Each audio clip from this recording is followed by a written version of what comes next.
ایک خاص جذباتی کیفیت میں اپنی موومنٹ کو کال آف کر کے بیٹھ گئے.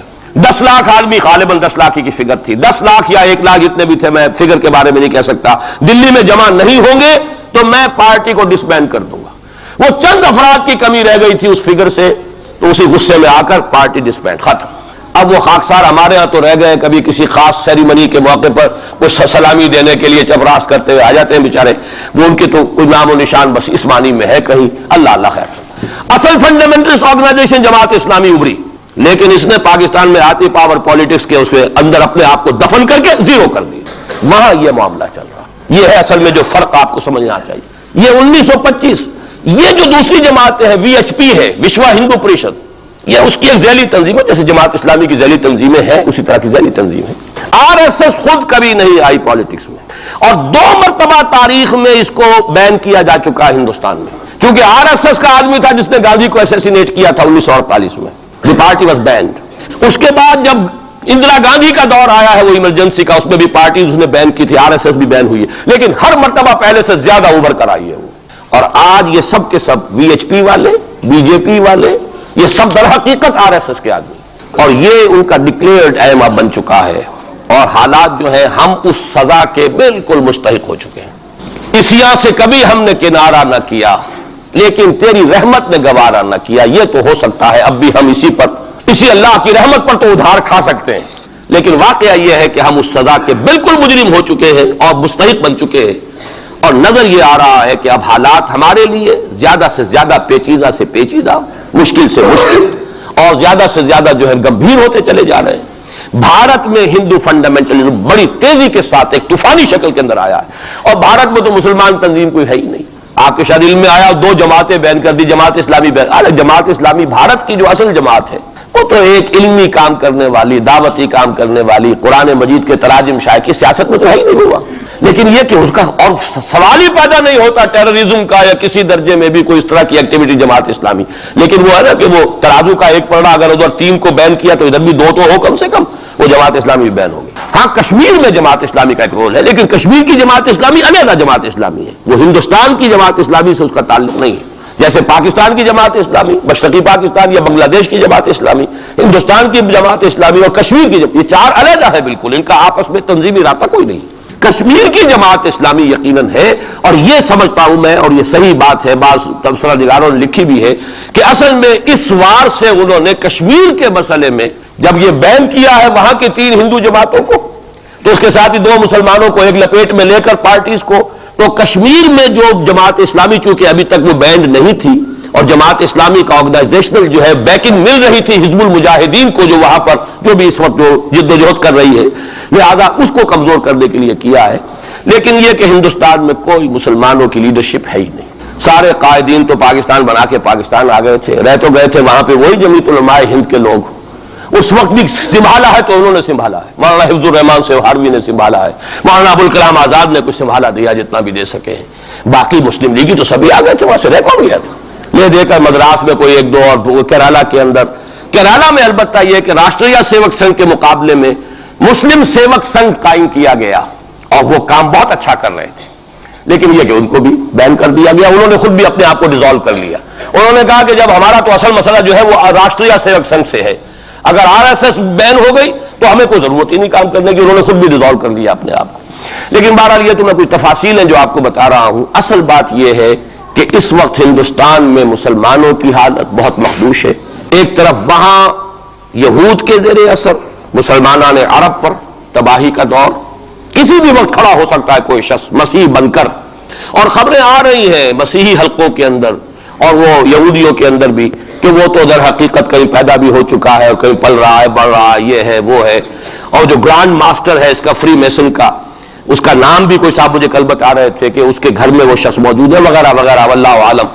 لیکن یہ کہ جو کچھ میری جو بھی بات ہے وہ ہے قرآن اور حدیث کی روح سے. قرآن کا فلسفہ ہے کہ جس قوم کی طرف رسول بھیجا گیا اس نے اگر انکار کیا اس کو ختم کیا جاتا ہے.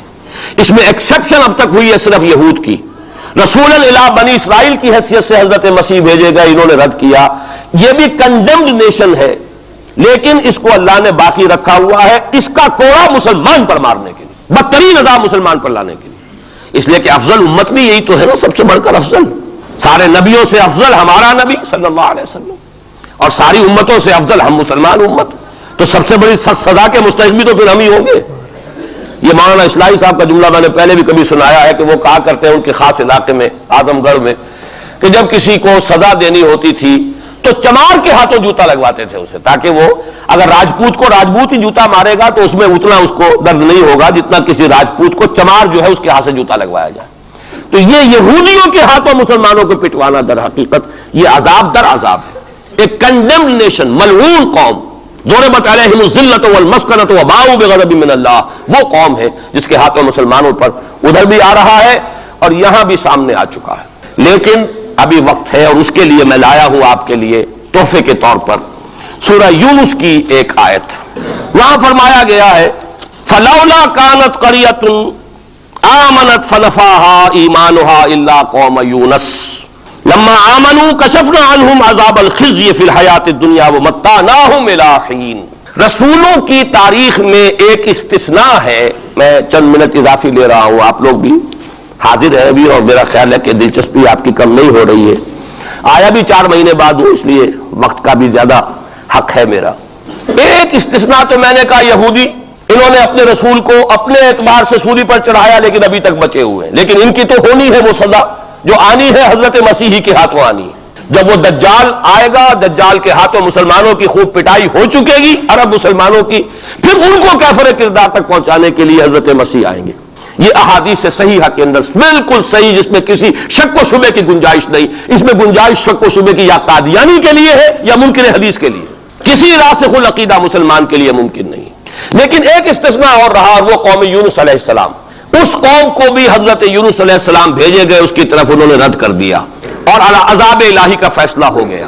لیکن ایک قانون اللہ کا رہا ہے رسولوں کے باب میں، رسول ہجرت نہیں کر سکتا، اپنی جگہ کو چھوڑ کر نہیں جا سکتا جب تک کہ ایکسپریس پرمیشن اللہ کی نہ آ جائے۔ جیسے آپ کو معلوم ہے کوئی بڑا افسر جو ہوتا ہے وہ اپنے ہی can't leave station, D C نہیں جا سکتا اپنا ہیڈ کوارٹر چھوڑ کر۔ اسی طریقے سے رسول، اللہ کا نمائندہ، حکومت خداوندی کا نمائندہ، وہ نہیں جا سکتا۔ حضرت یونس سے صرف یہ خطا ہوئی غصے کی وجہ سے، اور غصہ کس کے خلاف؟ اللہ کے خلاف نہیں، معاذ اللہ، ان کافروں کے خلاف غصے کی وجہ سے چھوڑ کر چلے گیا کہ بس اب عذاب آنے والا ہے، تم عذاب کے مستحق ہو گئے، میں جا رہا ہوں۔ ابھی اللہ کی اپروول نہیں آئی تھی جانے کی۔ یہ ڈیبٹ ہے حضرت مسیح کے، حضرت یونس پر، کہ جو کریڈٹ ہو گیا قوم کے لیے۔ واحد قوم ہے کہ جب عذاب کے آثار شروع ہو گئے، قوم کو محسوس ہو گیا یہ یونس ٹھیک کہتے تھے، وہ نکل آئے اپنے گھروں سے اور چیخنے چلانے لگے اور دعائیں کی اور توبہ کی اور گڑ گڑائے اللہ ہمیں معاف فرما دے۔ تو چونکہ رسول سے یہ ایک خطا ہو چکی تھی، اس کا ڈیبٹ ان کو کریڈٹ کی شکل میں ملا ہے، عذاب واپس ہو گیا۔ متعناہم الی حین، انہیں ہم نے ایک اور مہلت دے دی، ایک وقت معین۔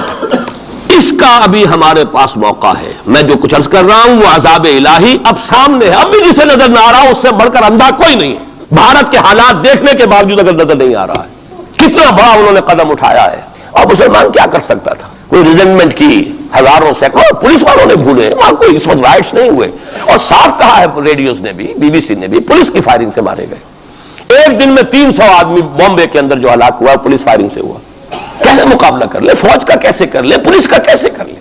اس اعتبار سے جو کچھ وہاں بیت رہی ہے وہ تو بیت رہی ہے۔ جی ہاں ناظرین، آپ نے سنا ہے ڈاکٹر صاحب نے کافی تفصیلی بات بتائی ہے، اور یہ وہ باتیں ہیں جو ہمیں کہیں سے مل نہیں سکتی، نایاب باتیں، نایاب گفتگو ہے۔ جب بھی ان کی آپ ہمارے چینل پر کوئی ویڈیو دیکھیں اس کو ضرور سنیں اور اس کو آخر تک لازمی دیکھیں، جیسا کہ اب آپ نے دیکھا ہے، سنا ہے۔ تو ناظرین، اب ہمارے اگر آپ نے چینل کو سبسکرائب نہیں کیا ہوا تو وہ بھی کر لیں، تاکہ اس طرح کی اسلامک اپڈیٹس حالات حاضرہ کے حوالے سے، جیسے کہ اب ہندوستان کے اندر ہو رہا ہے اور ہم آپ کو اپڈیٹس دے رہے ہیں کہ ہندوستان کے اندر مسلمانوں کے ساتھ بہت برا سلوک کیا جا رہا ہے، وہاں کی جو حکومت ہے وہ ان کا پلہ بھاری ہونے کی وجہ سے اس مسلمانوں کے حقوق کی پامالی کی جا رہی ہے۔ مسلمانوں کے حقوق تو ایک الگ بات ہے، انسانیت کے حقوق بھی جو مسلمانوں پر لاگو ہوتے ہیں ان کے لیے ہونے چاہیے، ان کی بھی دھجیاں اڑائی جا رہی ہیں۔ اس طرح کی اپڈیٹس ہم انشاءاللہ آگے بھی آپ کو دیتے رہیں گے، اور اگر آپ نے ہماری اس ویڈیو کو لائک اور شیئر نہیں کیا تو وہ بھی کر لیں۔ انشاءاللہ ملیں گے اگلی ویڈیو میں۔